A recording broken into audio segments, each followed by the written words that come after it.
The first issue of Absolute Batman is absolute freaking cinema. Attention Span Edition. So we start off during a flashback when Bruce was on a school field trip as a young boy. Unsurprisingly, he immediately took interest in seeing the zoo's bat enclosure. But according to his teacher, there'd be plenty of time for bats later, so it was time for the class to move on. Right after that, the script flips over to present-day Gotham, where an unspecified someone sped through the city streets on a motorcycle. It was a lot nicer of a place since the last time they were there, although something else changed about it as well. A new gang called the Party Animals was gaining notoriety for slaughtering innocent people practically every day. The identity of the mystery man on the motorcycle is then revealed. It was none other than Alfred Pennyworth, resembling Ra's al Ghul and stating he was in Gotham to do some very bad things. After picking up some goods from his favorite tea shop in Gotham, he traveled to his secret hideout where it's clear how much of a badass he is, keeping an entire arsenal of weapons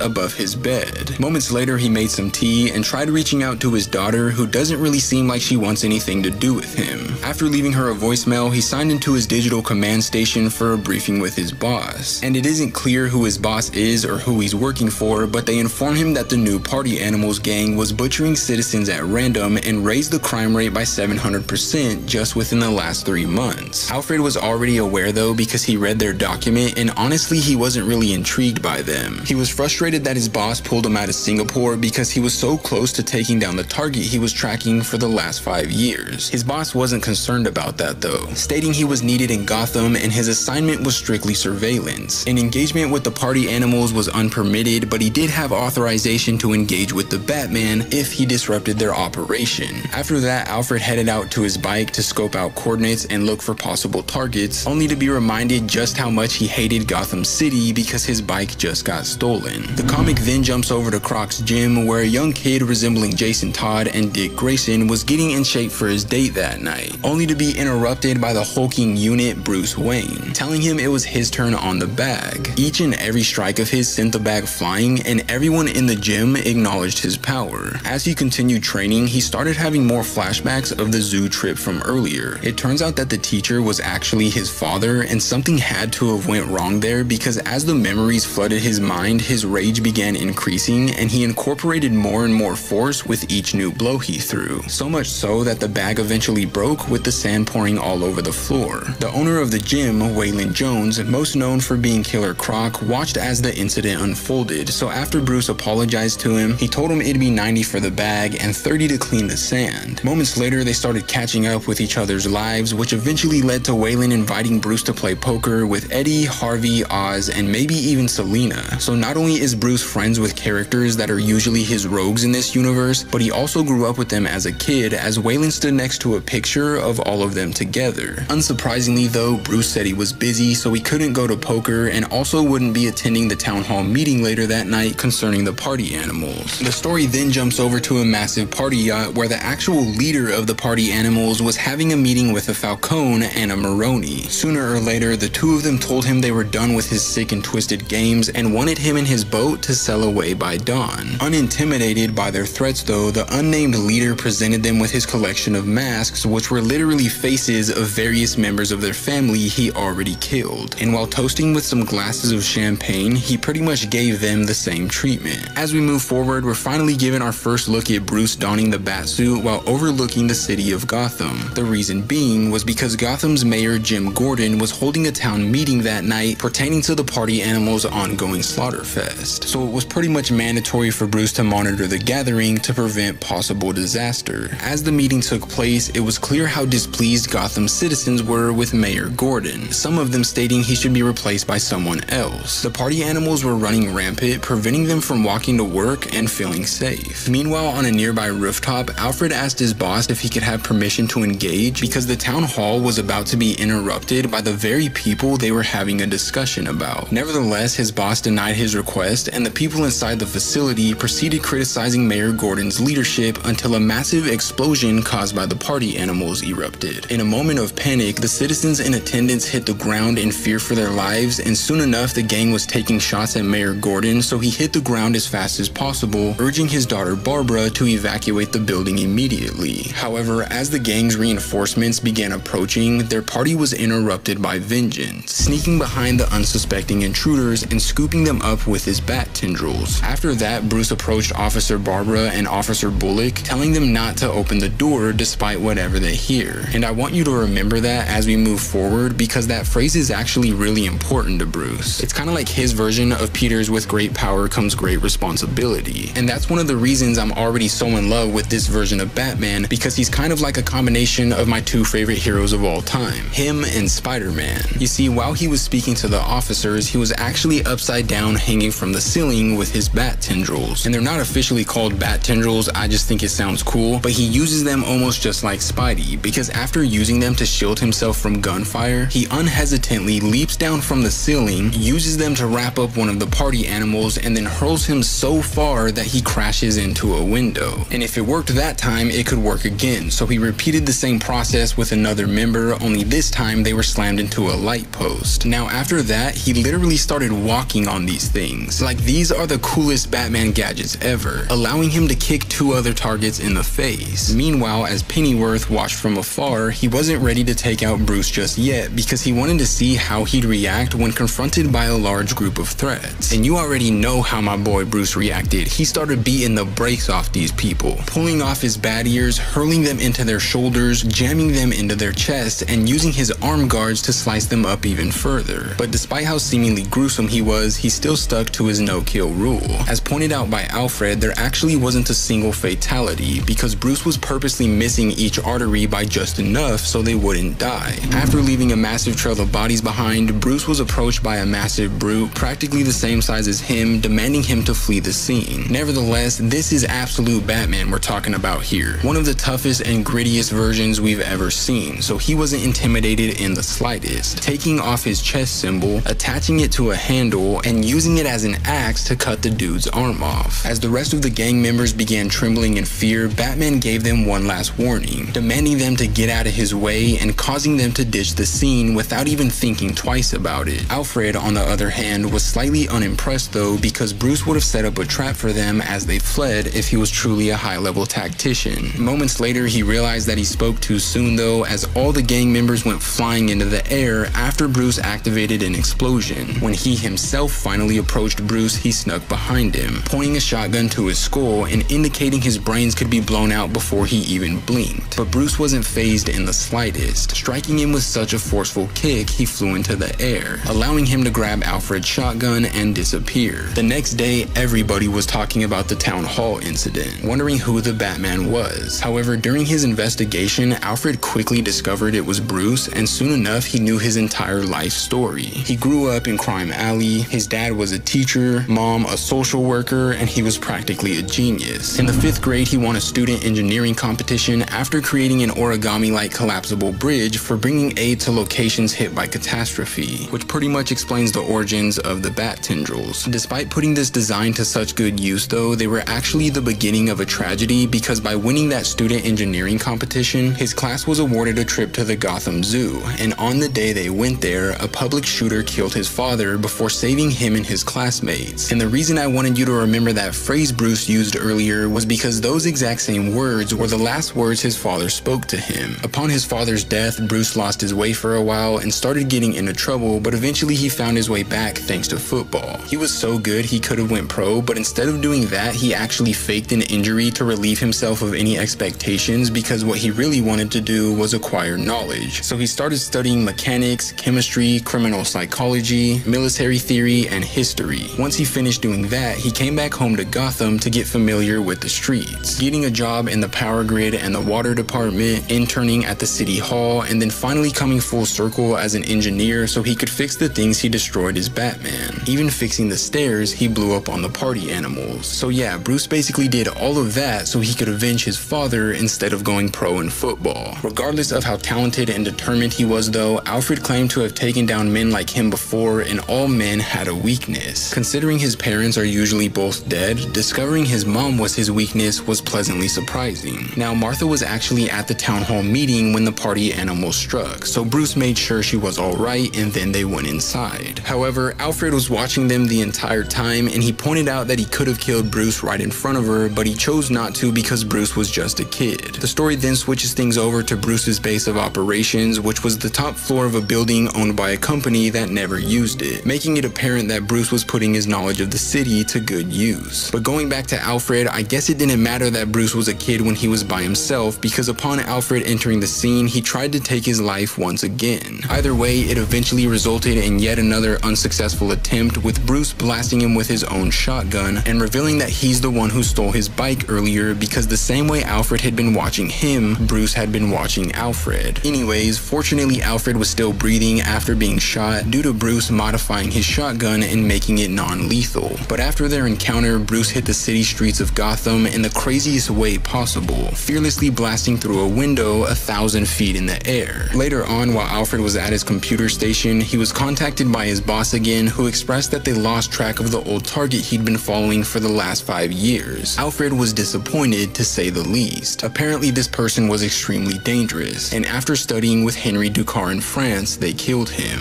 Then after training with the League of Assassins, they killed them as well. And that's when the story switches over to the very target in question boarding a helicopter. According to one of the pilots who'd be escorting them, they were serious business and one of the richest men on the planet. But what was even crazier about this person was that they never laughed or joked around, and that's why they called him the Joker. Oh my gosh, this issue was so good, guys. But with that being said, if you want to see what happens next, and I hope that you do, let me know in the comments down below.